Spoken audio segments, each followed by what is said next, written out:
Hello YouTube world, Mackdaddy 1911A1 here with the Shade Tree Survivalist. M-14 EBR versus the M4 carbine. Got a viewer named Theodore who asked for me to do this video and basically lay out why I chose the M-14 EBR over an AR-15. Now, I don't have a full-size rifle, AR-15, to do a comparison with, so this is not really a fair evaluation in certain aspects.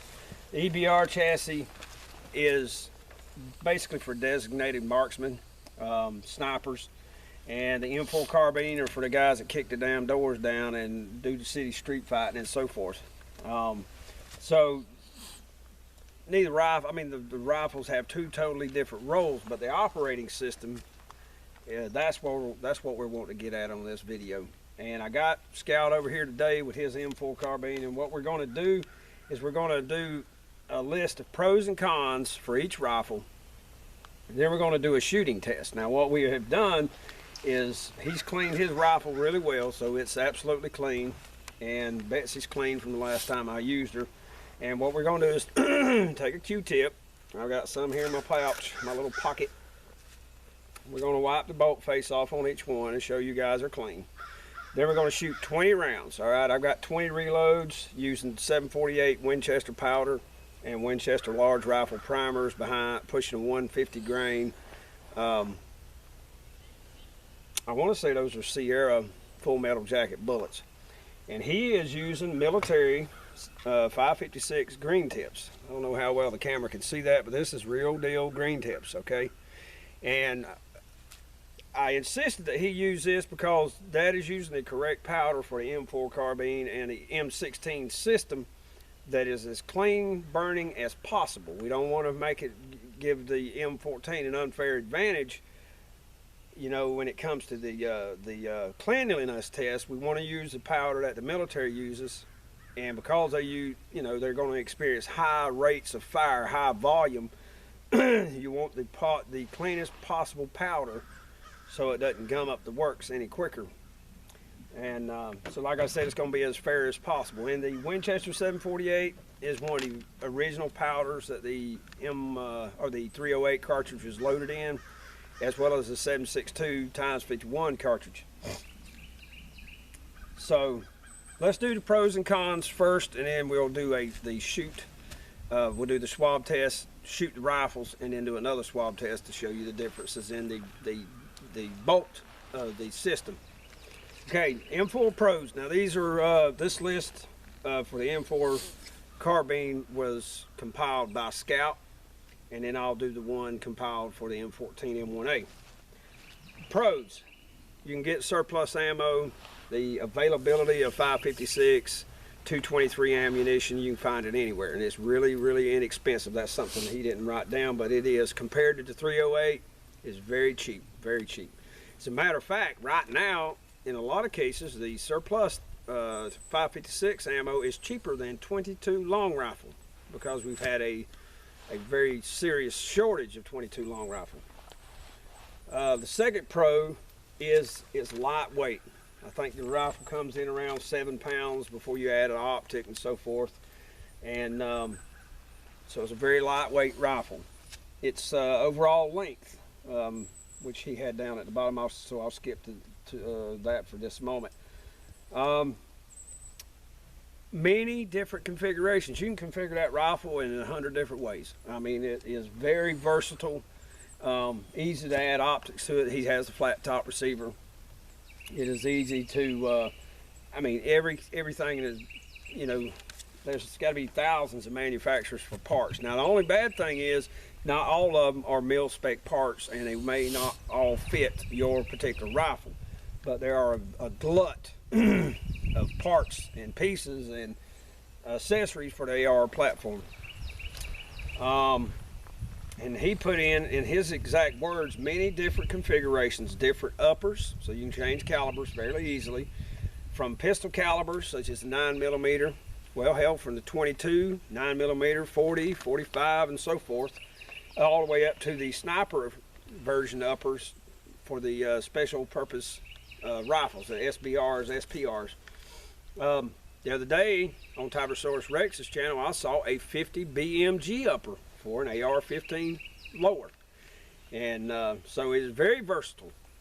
And the other was the length, as I was going to say. It's short enough, it's easy to work with in a CQB operation, in a close quarters battle. Okay, the cons. The original 556 millimeter loading is underpowered, is an underpowered round, and not necessarily a one-stop shot stopping power. The second con is very dirty under long firefights, malfunctions, causes failures to fire, and even catastrophic failures. That's what he wrote. All right, so onward upward to the M1A M14 EBR. Now this applies to the EBR only because of the chassis versatility, so we'll get on to it. Ammunition availability. It is a military and police cartridge. It is also a NATO cartridge, and it is quite popular in South America also. So the availability of the ammunition 308 is wide. And having said that, the 5.56 millimeter NATO round is also widely available. It's the second most produced firearm in history, second only to the AK-47. On the civilian side, the 308 is a very popular hunting cartridge. This is a popular target cartridge for long-range shooting and so forth. So the ammo availability is about the same, but then again we go back to the price point. 308 is quite a bit more expensive than 556. Onward and upward. Number two, the power of the 308 cartridge versus the 556 millimeter. Just hands down, there's no comparison in that one. 308 is good out to 1,100 yards, and at 1,000 yards it is a faster bullet than the 556 at 500 yards. It has a lot more knockdown power. Of course, there are a lot of cartridges out there a hell of a lot more powerful than it, the 308. The gas system on it, up here at the front, which of course flashlight is obscuring, it has a piston, and it pushes the operating rod, which is in direct contact with the bolt. So all the heat and gas stays up here toward the front. The piston is self-cleaning and is very reliable. Another thing on the operating system, if it were to get so fouled to the point that it would no longer function, you could turn the gas off and just work it as a bolt action. It's clean operating, as I just stated. The piston is self-cleaning. All the gas, the burnt powder and all stays up here or is ejected out of the gas port, and none get into the operating system.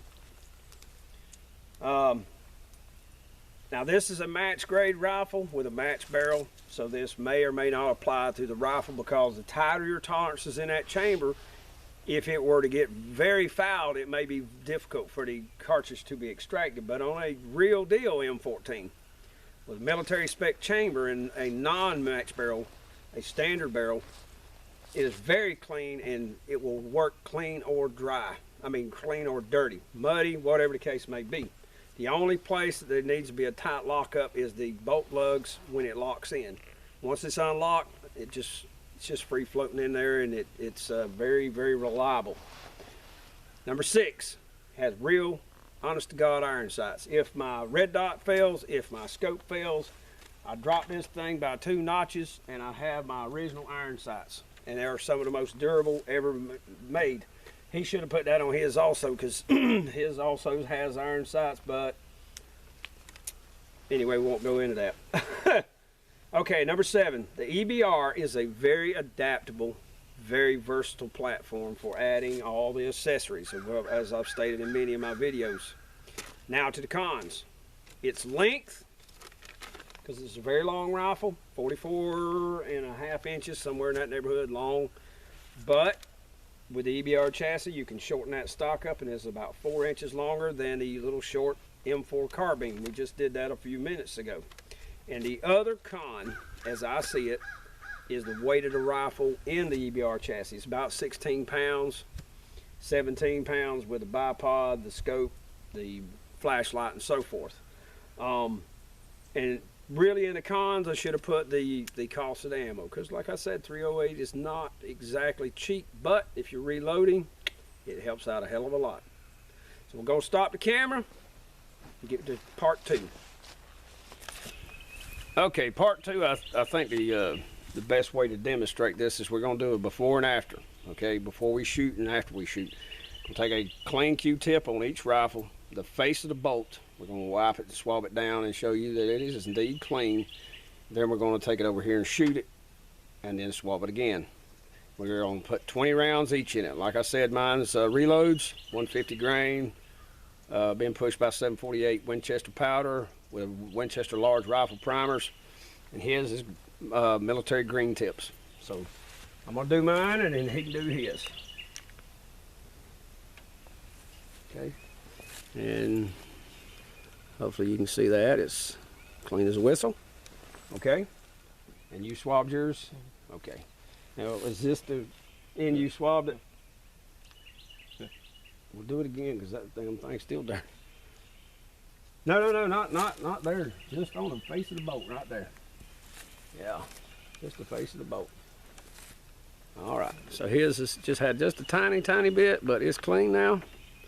So now we're going to shoot 20 rounds apiece and then do it again.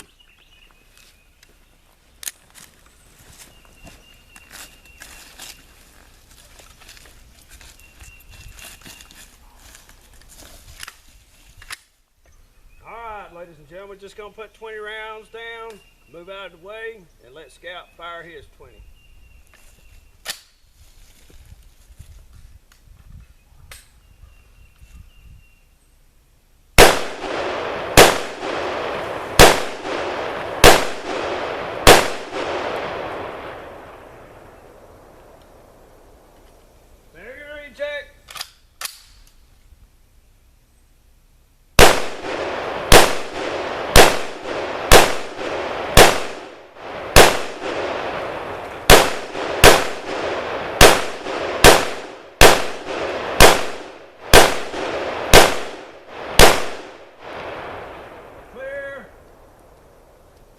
Must add a light powder charge on that one. All right. Let him shoot. And then we'll swab both barrels, or both bolts.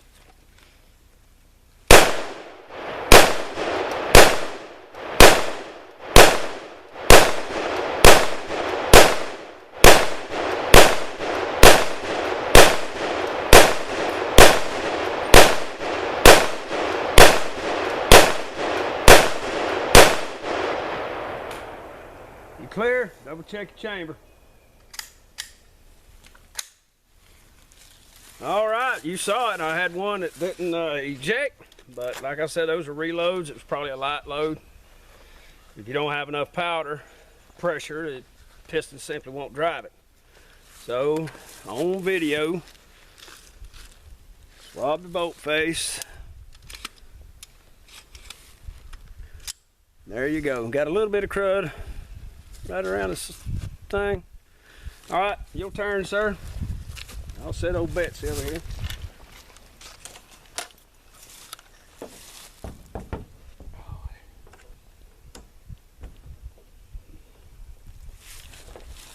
How's it looking? So, there we go. I don't know how well you guys can see that, but quite a bit dirtier than the M-14. All right. Okay, ladies and gentlemen, you saw both rifles in action. You saw that both functioned well. Had one failure to eject, and I think I probably just had a light load of powder in it. That'll happen to any of them. If you don't have enough gas pressure, it simply will not operate. But you saw I cleared it out right quick and went right straight back to shooting old Betsy. You also saw that Betsy's bolt was clean and his bolt was slightly dirty. I insisted that he use a 556 green tip because it is using a military powder that is specified for the rifle, so it is as clean as possible so that it would not give an unfair advantage to the M14. My basic idea was the original AR platform, M-16 from Vietnam era. They had used the wrong powder its first deployment, and it was a jam-o-matic, and soldiers were dying from having it broke open and trying to knock a stuck shell out of the chamber because it had gummed it up so bad. And it turned out it was the ball powder that they were using was very, very dirty. And in the very humid environment of the jungles of Vietnam, it was very prone to jamming.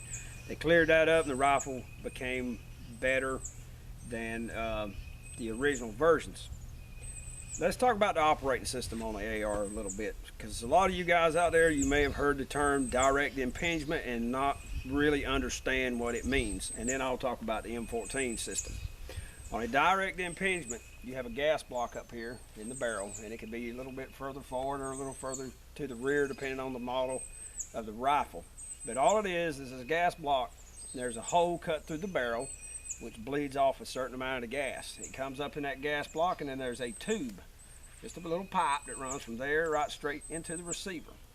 And inside the receiver, it stops, okay?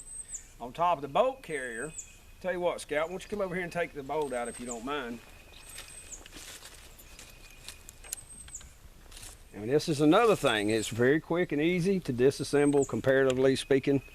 If the M14 was still in its original stock, it would be very quick and easy to take it apart. But in the EBR chassis, it takes a little while. And this gives him even more practice on disassembling the rifle, which is a good thing. Okay. That little tube, let's see if I'm in the camera, comes into this right here. This is called the gas key, I think, on this particular one. And it pushes that, the gas strikes it, and it pushes the bolt back, makes it operate, okay? The problem with that is all that dirty fouling, as time goes by, is right here in this area and right in, let me set this down, in the receiver. Okay, that's where all that's where all the action's going on. So you're dumping all that carbon, and more importantly, the heat right in here. And because the way the receiver is manufactured, it's like a tube. Okay, for all intents and purposes, the bolt group is like a piston in a car. Okay, so it's cycling in and out of that damn tube, and as metal or any object heats up, it's going to expand a little bit. If it gets too damn hot, it's going to jam. If it gets too dirty and crud build up around it, it's going to jam.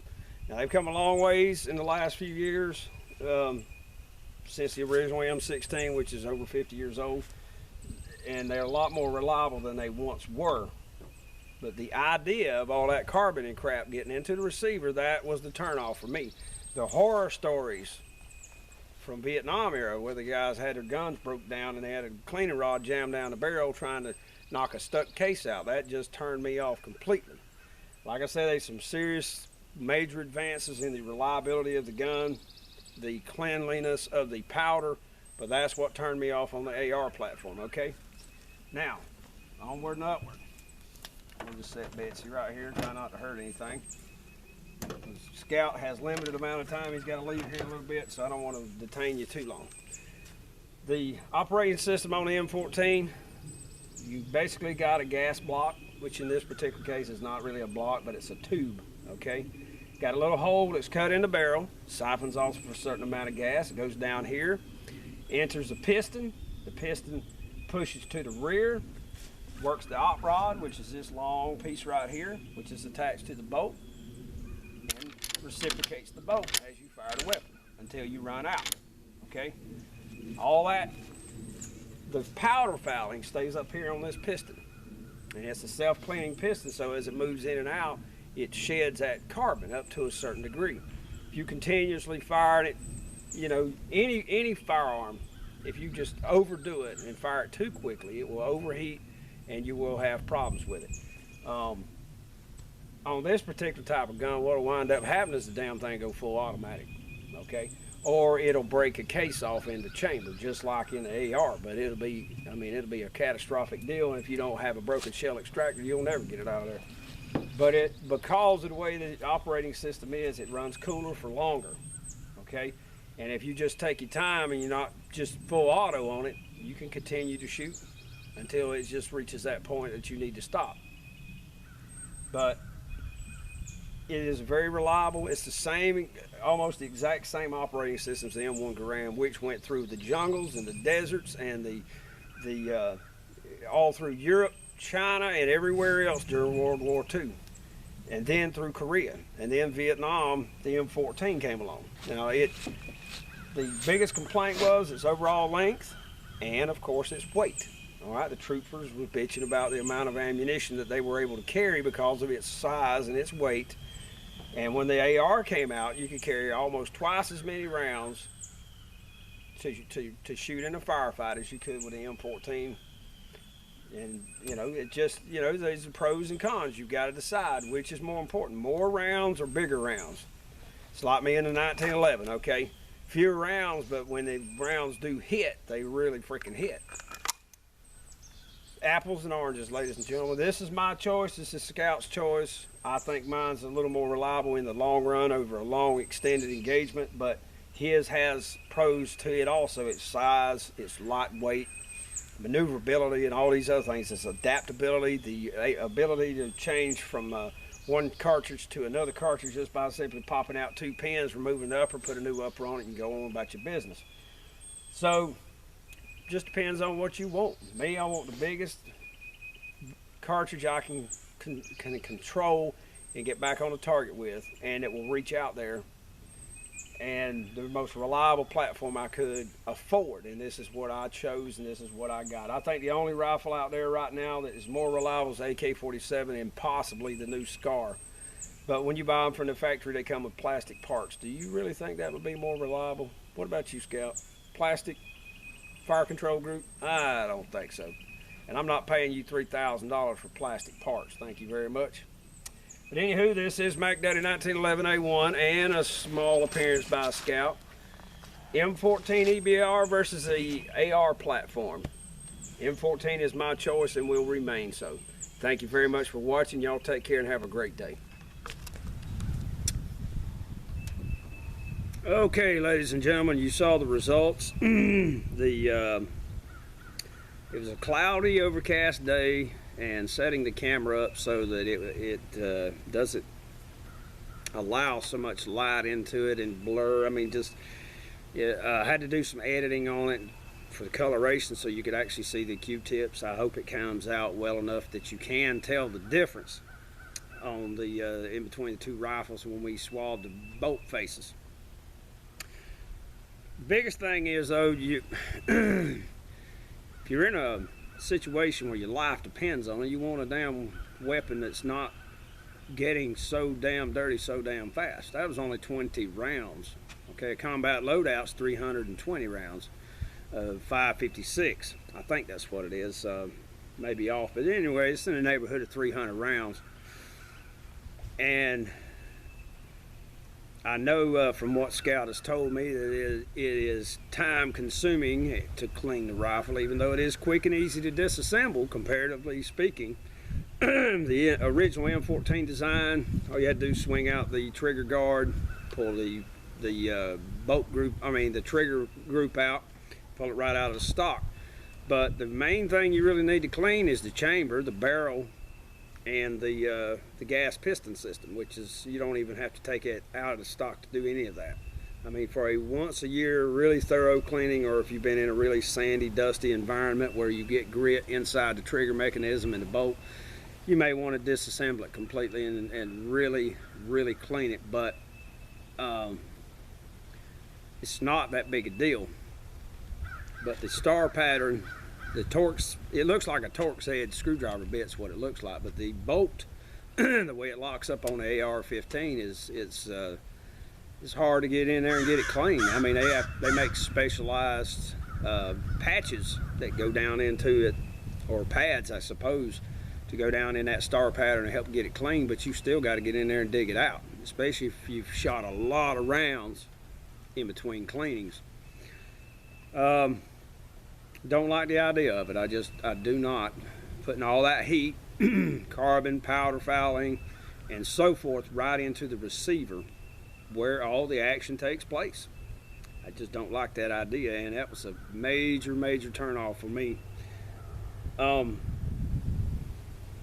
I had one that was a failure to eject. I'm assuming that it was a light powder charge. Maybe the primer was you know, not full power, and it just didn't burn it, combust the powder completely before, I mean, when I fired it. I don't know. But I did check all my cases and they were all fine. There was nothing damaged or anything of that nature. So who knows what happened on that particular one. Richard Marcinko, the Rogue Warrior of the Rogue Warrior fame, if you've ever read the books, he said up to 5% of factory ammo are duds. You know, there's a problem with it. So I don't feel too bad at one out of mine. You know, there's a failure to eject. It did fire, just didn't eject the case, which was no big problem. Once I realized I had an issue, I ejected that sucker and continued to fire, and you saw the end results. One more thing before I end the video. You've probably noticed the abomination that we had attached to Scout's rifle and the new electronic sight he purchased, which is a sight mark. With it, because he had the front sight still attached to the rifle and it was a solid piece, you could not get the proper eye relief, and if you mounted it directly to the receiver, the front sight was directly in your vision, and it was very distracting. So he got a riser to get above it, and then you couldn't get the proper cheek well, so I made a temporary pad just to see if that was indeed the problem, because it was shooting all over the damn place, and that cleared that up. Later that day, he made the decision to cut the front sight off, and he did so, remounted his sight onto the rifle, took the pad that I had just temporarily strapped on there for him off, and he got the correct cheek weld, and the rifle turned in some really decent results. The other biggest reason I did not like the AR platform was the 5.56 round. Just is, unless you get a really good shot. Now, we saw the DC sniper in late 2001, early 2002, killing people with one shot from a 5.56 millimeter Bushmaster AR-15 rifle. That is great. I mean, it will do the job. It will kill a person, no doubt about it. But that's when you have the time to really aim and really place a shot well. Okay, the performance of the SS-109/M855 green tip bullet in Somalia, where they were shooting people multiple times, up to a couple of dozen times before they would die, that was a big turnoff. Okay, it's a dirty weapon system.